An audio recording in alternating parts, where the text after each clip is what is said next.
This new U.S. trade policy has several motivations: to raise tariff revenues, to protect strategic industries, to encourage foreign investment in the United States, and to change trade and non-trade policy in U.S. partners. And to these ends, the United States has announced a series of trade actions.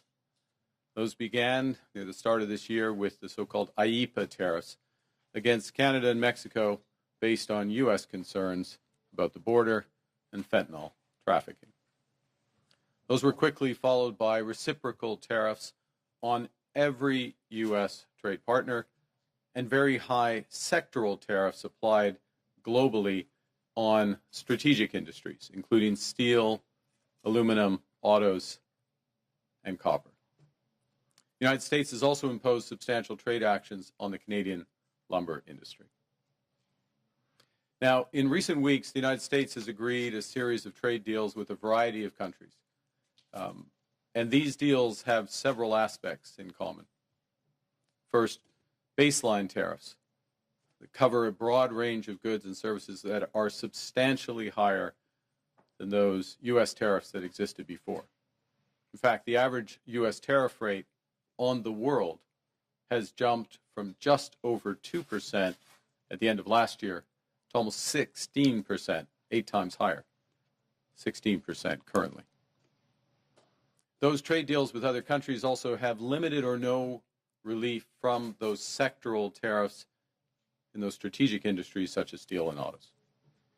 They include substantial commitments by the U.S. trade partners for investments in the United States and significant unilateral trade liberalization measures by U.S. trade partners. As a result of these developments, the breadth and the depth of the changes in U.S. trade policy have become more fully apparent. Specifically, under the new U.S. approach, countries must now buy access to the world's largest economy through a combination of tariffs, investments, unilateral trade liberalization, and policy changes in their home markets. Now, as in previous trade disputes, Canada has implemented a series of retaliatory tariffs.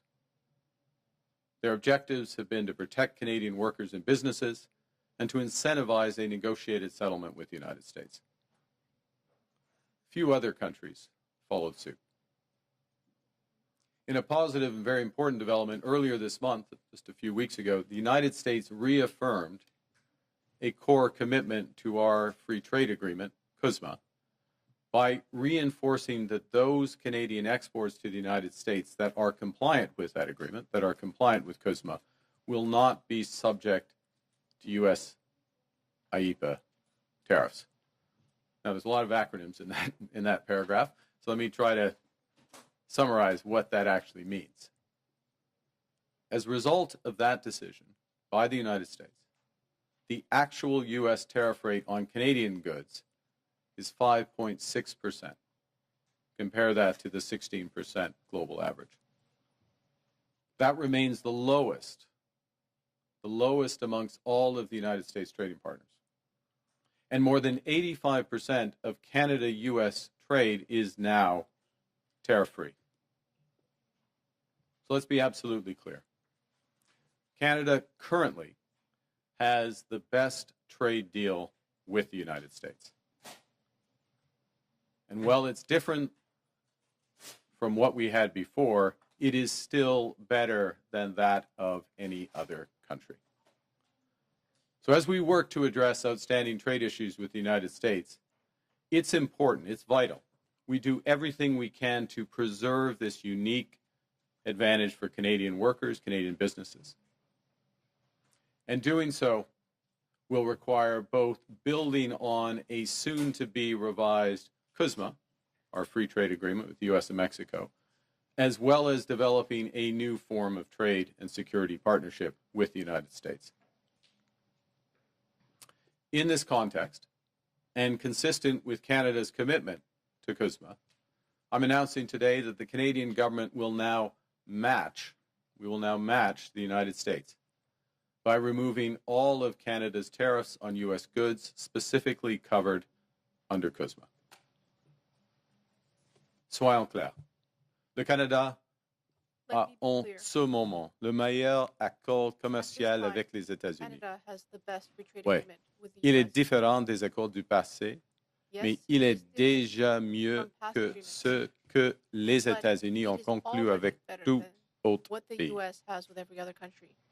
Nous nous affirmons à régler les enjeux commerciaux We en are suspens ensuring that we avec les will settle États-Unis. outstanding trade Et matters pendant with the ce US. temps, il est important de faire During tout that ce time, que nous pouvons pour it is critical préserver that we do everything we l'unique can avantage que nous to avons preserve the pour only les travailleurs advantage that we canadiens have et leurs familles. for Canadian workers and their families. Nous devrons donc nous appuyer sur l'ACM, qui sera Therefore, revu we sous peu need to depend et on nouer FEMA une nouvelle forme de will be partenariat de shortly reviewed commerce et and de create a new sécurité. form of trade and security partnership with the Dans US. ce contexte, et conformément à l'engagement du Canada à context, respecter l'ACM, j'annonce aujourd'hui que And le in line with our gouvernement du commitment to Canada respect prendra FEMA, des mesures I announce today, I'm équilibrantes, announcing today des mesures that équilibrantes Canada will be à taking celles des equivalent États-Unis measures to the et US measures, éliminera tous les droits de douane and that canadiens sur Canada les will be marchandises américaines qui sont eliminating all visées Canadian tariffs par l'ACM. on American goods under CUSMA. Cette décision entraînera en vigueur le 1er septembre This decision will come into 2025. force on September 1st, 2025. This decision will take place, or take effect rather, September 1st of this year. So in short, the situation we're in now is that Canada and the United States have reestablished free trade for the vast majority of our goods. Canada will retain our tariffs on steel, aluminum, and autos as we work intensively with the United States to resolve the issues there. Indeed, our focus is squarely on these strategic sectors and the future. The Canadian government will begin our preparations for the CUSMA review process that is due next year by launching new consultations starting next month to assess Canadian priorities in the new global trade environment. And in addition, following my conversation with the President of the United States yesterday, Canada and the United States will intensify our discussions to address current trade challenges in those strategic sectors and to seize major immediate opportunities for us both in trade, investment, and security. There are many such opportunities. Les États-Unis constituent l'économie la plus importante et la plus dynamique au monde. Et le Canada est l'un de ses plus importants partenaires commerciaux.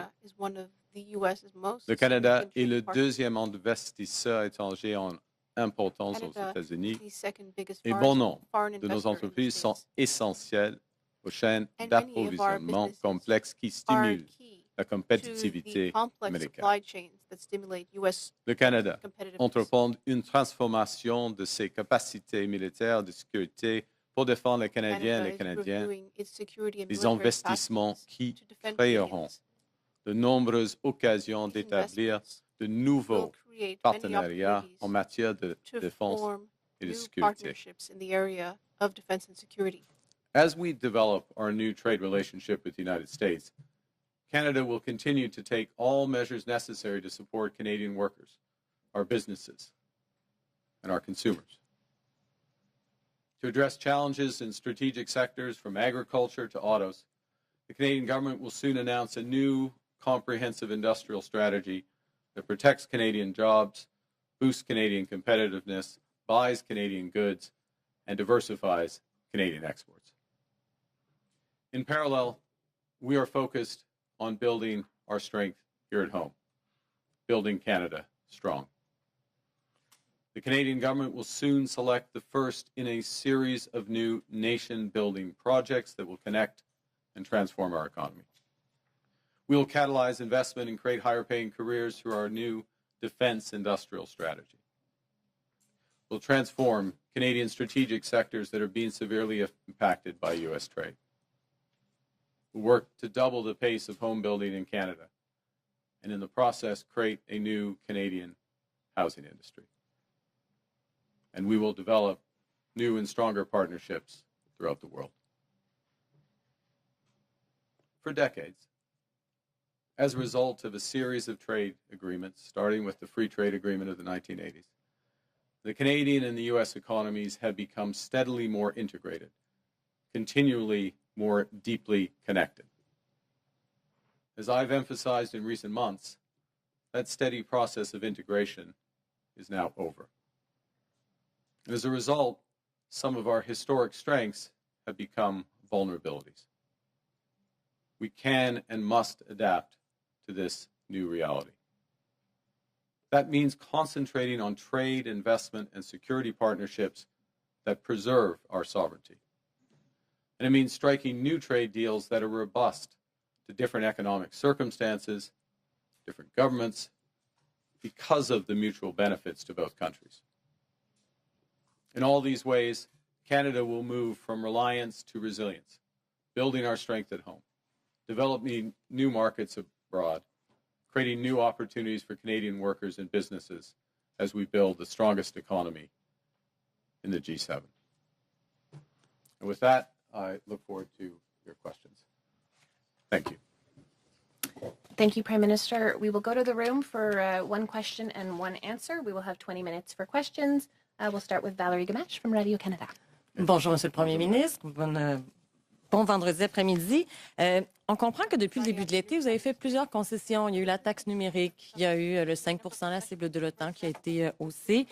Aujourd'hui, il y a ces tarifs qui sont abandonnés. Avez-vous des garanties de l'administration américaine qu'avec ces concessions-là, on pourra en venir à une entente cet automne, par exemple, dans un délai raisonnable?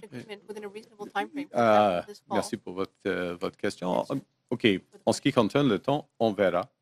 Mais ce qui est clair est que les États-Unis nous accordent le meilleur accord commercial du monde avec les États-Unis. C'est-à-dire plus de 85 % de nos exportations aux États-Unis sont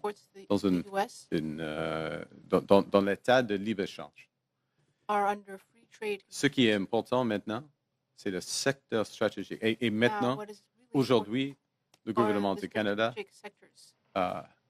harmonise avec les États-Unis en ce qui concerne ce montant des exportations, des importations au Canada. Et ça, c'est une base officielle, avec une décision officielle du président des États-Unis il y a 2 semaines. Deuxième point, c'est le moment de cibler nos efforts dans les secteurs stratégiques, l'acier, l'aluminium, les autos, le bois d'œuvre. Et il y a une possibilité, il y a l'occasion d'avoir un accord stratégique avec les États-Unis, un partenariat économique et de sécurité avec les États-Unis qui concerne les secteurs, ces secteurs-ci, avant la revue de l'ACM. Parce que la revue de l'ACM va prendre 6 mois, peut-être 12 mois, peut-être 18 mois, on verra. Et c'est le moment de régler la situation avec les secteurs stratégiques. Merci. This is the time to try to settle the situation. Okay, je pensais qu'on avait juste ça. Et justement, pour l'acier, l'aluminium, ces secteurs clés, quel est le message que vous avez pour les gens de cette industrie aujourd'hui? Oui, aujourd'hui, on garde encore les tarifs dans ce secteur. Premier point.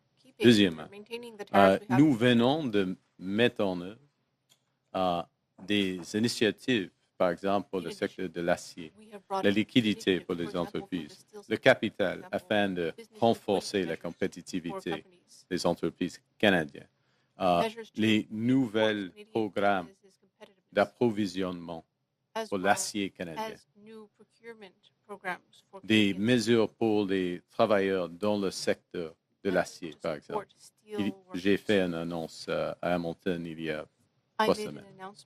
Et dans les prochaines, au début de septembre, nous allons dévoiler la stratégie de concurrence industrielle pour tous les secteurs qui sont affectés par la nouvelle situation tarifaire à l'échelle mondiale. Alors, nous nous soutenons maintenant et nous allons soutenir We are currently supporting and les we will ouvriers, continue to les support travailleurs, les workers entreprises dans ces and secteurs. businesses in those sectors. Kyle Duggan, the Canadian Press. Mr. Carney, thank you for taking our questions. Your critics are going to say that this is an elbows down approach, that you're backing down to Trump. What are you gaining by dropping these tariffs? So the first thing to say is, let's be clear. We have the best deal of anyone in the world right now. We have the lowest tariff rate on average, a little over 5.5% versus that 16% average for the world, and in many cases much higher. We have that confirmed in an executive order of the president a few weeks ago. It's important that we preserve that. It's important that we preserve that while we focus on two things: the strategic sectors, steel, aluminum, autos, lumber, and we focus on the upcoming review and likely changes to CUSMA. So we are matching something the Americans have done here first. Okay? And it's very significant. It's unique. We get the benefit. The second thing is, and I'll take your analogy. And I have played some hockey over the years. And there is a time in a game, in a big game, and this is a big game, when you go hard in the corners, your elbows up. The time in a game where you drop the gloves in the first period and you send a message.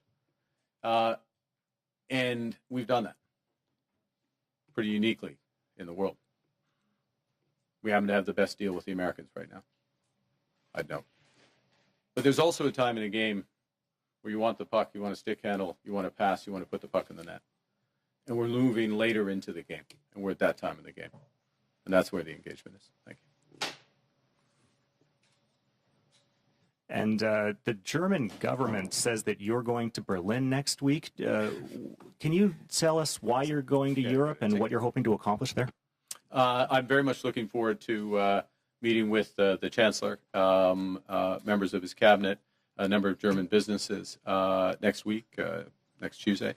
And it's picking up on discussions that we have had since we first met in Rome and in April. Subsequently at the G7 and along the way, about how we can deepen our economic and security partnership with Germany, how we can turn the opportunities that exist already under CETA, our free trade agreement with Europe, but also across broader areas, and how we work and develop those.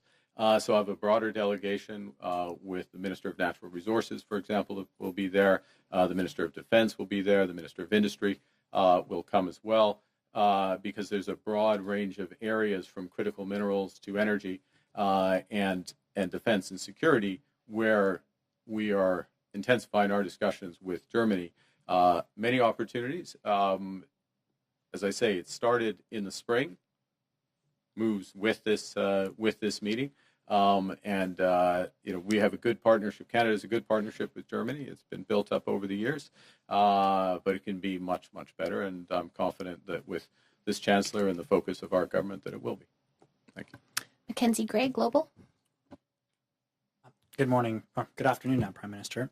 You've dumped the digital services tax. You haven't responded to additional increases in tariffs from the Americans, and now you're removing counter tariffs here with no changes from the U.S. side in terms of how things are going. Why do you think appeasing Donald Trump in this trade war will work for Canada? Well, the first thing is we're matching what the United States has done, what the President has done. We have the best deal of any country with the United States right now. 85% of our trade is tariff-free. We are taking this step, which doesn't include the strategic sectors, but matches what they have done. It's in the spirit of CUSMA, our free trade agreement with the U.S. and Mexico, and it gives a good foundation to build on that. That's the first point. The second is that the President and I had a long conversation yesterday, and we see the opportunity to build on where our relationship already is. There's a host of areas for investment in both our economies, a host of areas on the security side that we can build on, and we intend to advance those discussions as rapidly as possible. So the foundation is very strong. The opportunity is great, and we want to focus on those opportunities both. And I want to emphasize this. I know it's a little complex, but there is a review of CUSMA coming, that free trade agreement. It's due to happen in the spring. Preparation should start now. We're starting our preparations. We're updating our preparations. I'm sure the other parties will soon as well. But we're not going to wait. We don't want to wait for that process for those strategic sectors. It goes back to the earlier question about Madame's question about the workers and the businesses in steel and the most affected sectors. We're very focused on those right now, taking a number of measures to support them directly in Canada, including Buy Canada, diversification, other aspects. But of course, part of this is getting to a better balance with the United States, and that's the immediate discussions we're having. At pretty much every stop during the election, you referenced elbows up and saying that was going to be the strategy you take with the Americans. You also consistently said that Donald Trump was trying to break us so he could own us. Your new argument today is that Canadians should accept basically the best of a bad deal. What's been the change? Wait. I reject the premise of that question, or your characterization of what I'm saying. We have the best deal with the United States right now. Okay, we have the best deal. Look at the numbers. Our tariff is 5.5%. We have 85% of our goods are free trade. It's not what we used to have. Nobody has a deal with the United States that they used to have. Nobody does. They have fundamentally changed. It's their right. We respect it. They have fundamentally changed their trade policy. They have new objectives. And they haven't just talked about those objectives. They put in place tariffs, and they have signed a series of trade deals, including with the European Union, including with others, that have put those into effect. Okay? So we're in a position where we have held out, not signed a deal that we don't agree with or that we don't think is in the best interests of Canadians, and focused on, and we will remain focused on those strategic sectors to the best interests of Canada first. Of course, America will focus on the best interests of the U.S.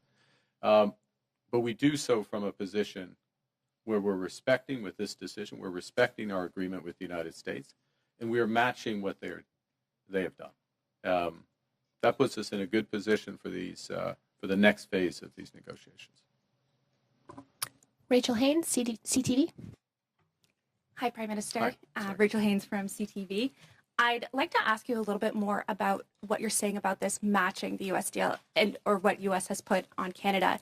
In fact, it's only matching the goods under CUSMA, but in other areas, we're not matching the U.S. at all. They have 50% tariffs on our steel and aluminum products, but we only have 25% tariffs in return. Are you going to raise those tariffs to match that? We're not raising those today. We've matched the tariffs on autos, similar structure as the U.S. We do have a difference between our tariff on U.S. steel and our tariff on U.S. aluminum. Those are part of the intensive discussions that we're underway right now. Is that something that you'd look at in the future? And also, we will look at. I'll give you three questions. I'll give you a short answer to that, which is that we'll look at everything in the future. I mean, we look at our industry both in terms of how we support their retooling, their investment in the industries, liquidity for today, helping their workers, buying Canadian, diversifying markets, but of course trade policy, including with the United States, is part of that. But we're engaged in discussions with the United States about exactly those sectors. And that's what we want to advance to the benefit of our workers and our economy. And I'll make this extra Take it. follow-up Go quick. very quickly. You're talking about this putting us in a good position in the next phase, presumably the CUSMA negotiations. But as other people have pointed out, we've already folded on the digital services tax. We're taking away these counter tariffs. How is this a position of strength going into those negotiations? We're in a position first off, I'm in the negotiations, so I have a sense of how the negotiations are. This puts us, and directly the conversation the President and I had yesterday, is that we'll be following up in short order, he and I, on the progress on our discussions. So the teams are engaged, they're re-engaging on this. This helps accelerate that. Look, but it's a negotiation. But there's no guarantees in these things. But the basis of this is we're matching what the United States has done. Okay, we're matching what the United States has done. We're putting ourselves in a position which is consistent with CUSMA, right? And that both clears away an issue with the U.S. The longer it goes on where we're not matching what the U.S. has done. And the U.S., the carve-out, what they call the USMCA carve-out, but effectively is this free trade for 85%. They just made that official. 2 weeks ago, they just made that official with the executive order. So we're responding to that. It's obviously, in our judgment, the right thing to do so we can focus in on those strategic sectors exclusively and also be consistent with CUSMA, where there is going to be, CUSMA in a very different trade environment is going to look different. And what we need to do is to make sure we're focusing in areas that where it's the mutual benefits are very clear. So in other words, the arrangements in strategic sectors are mutually reinforcing. They're mutual benefits. So the agreement supports it, but the economics drives it. And that's the way we move forward. Thank you. So we have time for two more questions. One will be English, one will be French. We'll start with Olivia Stefanovic from CBC. Do you have any assurances from the Americans that this will kickstart negotiations? Did President Trump specifically say that in his conversation with you? Yes. And what do you say to premiers who have called for stronger retaliatory measures against the U.S.? Yeah, let me say something general, and then I'll be more specific, which is that I want to salute the premiers, and particularly those, some provinces are affected more than others because of the sectoral nature of these tariffs, and I want to salute those premiers for the collaborative way we've been able to work together and the focus on the workers and the businesses themselves. And there's a combination of support for the workers and businesses, such as we provided in the steel sector, liquidity, capital, by Canadian at the federal level, at the provincial level, across, and working in collaboration, for example, in steel with the province of Ontario. In the end, what we all want is to make sure for those strategic sectors that they get fair access to the U.S. market. And what we're doing, again, is matching what the U.S. is doing. That's fair. It's fair to match what they've done. And it puts us in a better position to focus in on exactly those sectors, work for it. So sometimes, to go back to the earlier question, you drop the gloves in the first period.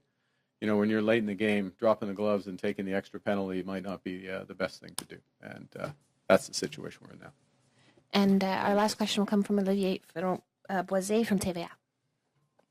Bonjour, Monsieur le Premier ministre. Bonjour. Vous dites on a la meilleure entente du monde avec les États-Unis. Le Mexique a aussi l'ACUM. Eux ont eu un sursis de 90 jours pour les tarifs du 1er août. En quoi notre situation est meilleure que celle du Mexique? C'est une question du montant, premièrement. Et c'est le calcul du gouvernement du Mexique que le Mexique est dans le deuxième meilleur accord du monde. Oui, ils ont fait le calcul. Nous sommes d'accord avec cela. C'est la raison et quel est le montant des exportations qui accorde avec l'ASEAN. C'est plus grand ici au Canada, c'est plus de 97% maintenant au Canada. En effet, c'est toutes nos exportations sont d'accord, sauf sont d'accord avec l'ASEAN, sauf dans les secteurs stratégiques. Premier is point. under Deuxième Cuba, point. except for these Oui, specific sectors. comme je viens de dire à Madame, And I was just um, saying, nous recommençons les négociations. we will be On va restarting intensifier negotiations. les négociations. We will be Ça, intensifying. c'est la conversation que j'ai eue avec le président hier. That's the conversation I had with the president. Hier, selon le compte-rendu avec le président de la situation en Ukraine, est-ce que vous avez discuté d'un rôle éventuel pour le Canada dans les garanties de sécurité qui ont été discutées lundi à Washington en votre absence? Puis si oui, quel pourrait être le rôle du Canada? OK, c'est une bonne question. C'est une question très délicate et c'est une question fluide. Premier point. Deuxièmement, j'ai eu des conversations avec la coalition de la volonté, c'est-à-dire le Royaume-Uni, la France, l'Allemagne, l'Italie, le Canada et plusieurs d'autres, l'Australie et Nouvelle-Zélande, le Japon et puis des pays européens. Et nous avons fait de préparation avec cette coalition en ce qui concerne les garanties de sécurité. Notre chef de force canadien, elle participe dans toutes les discussions de la coalition de volonté, y compris les discussions avec les Américains. Alors, nous sommes en train de... C'est délicat, nous sommes en train de développer l'aspect tangible des garanties de sécurité. Mais ce qui est clair, on commence avec des forces armées ukrainiennes robustes. Il faut être robuste, l'armée ukrainienne. Mais il faut avoir des garanties sur la terre, dans l'air et sur la mer. Oui. Et quel sera le rôle du Canada et puis d'autres pays? Et avec une backstop, en effet, avec les États-Unis. Ça, c'est la question. Mais j'ai eu des conversations, oui, y compris avec Monsieur le Président Trump pendant les dernières semaines. On fait des progrès. On a, point final, si je peux, il y a une occasion maintenant d'arrêter ce guerre horrible, injustifiée, illégale, causée absolument par M. Poutine. Et les garanties de sécurité, c'est un aspect essentiel afin d'avoir de la paix. Mais on verra. Et le rôle des États-Unis est primordial. Le rôle du Canada sera important. Merci. Just the last bit or the... okay. I'll try and be quicker, which is that we are participating through the Coalition of the Willing, which is this broader group, 30 countries, France, the UK, Germany, Italy, Canada, Australia at the core. Okay. We've been participating in that for several months. Our Chief of Defense Staff has been participating directly in the smaller group within that Coalition of the Willing that is developing models for security guarantees, as has our National Security Advisor. And our Chief of Defense Staff, National Security Advisor, has been in contact with directly with their American counterparts on exactly these issues as well, the modalities, how this would work.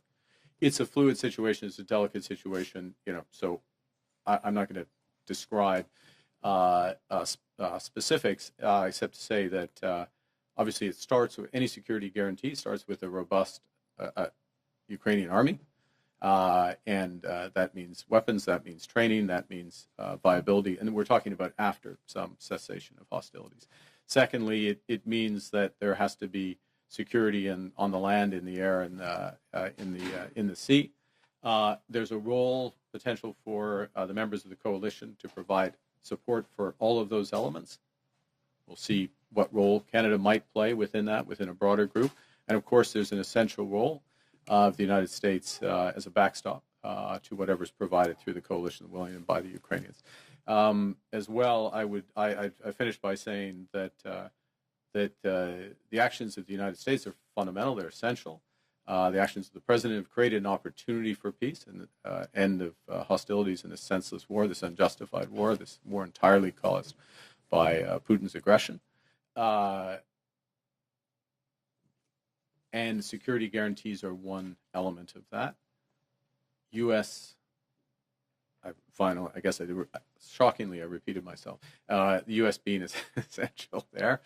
But Canada having an important role. Canada has potential to have an important role. So we're very engaged in these sets of issues. And I think the final component was the President and I have exchanged views in and around this. We'll continue to do so. Okay. Thank you. That concludes today's press conference. Thank you very much. Merci beaucoup.